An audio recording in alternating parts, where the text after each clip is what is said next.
Tulad nito, actually ito, matagal ko na itong ginagamit. So guys, it's already 8:36 PM and inaantok na ako. And actually, hindi talaga ako pwedeng matulog nang wala akong linalagay na skincare sa mukha ko na kahit anong skincare man yan. And lately, napapansin ko din na medyo nagiging dry na yung mga lips ko. Mga lips, ang dami ng labi.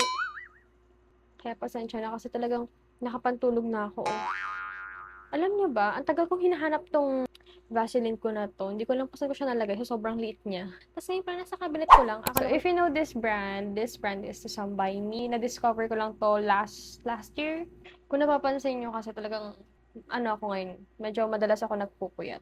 Ang laki-laki na ng eye bags ko, super itim niya na. Lagi naman ako naglalagay nito every night talaga. Pag minsan nga ito lang nilalagay ko pag gabi. Pero paubos ko na siya and bibili pa ako ulit ng ESSA kasi medyo pricey siya for me. Tagal siya ng siguro kahit 1 year din sa akin kasi konti lang yung nilalagay ko. Konti ba ba yan? Ay! O, diba? Wala na siyang laman. Diba? Nung ginamit ko to kahit mga 1 week ko lang siyang ginagamit ng straight, napansin ko na parang medyo naglighten yung under eye ko. Alam mo yung parang hindi ako mukhang pagod. Hindi na siya mukhang pagod.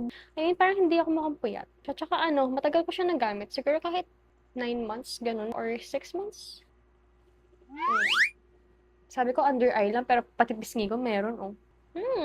Di ba wala na akong eye bags? Ang bilis naman ng effect.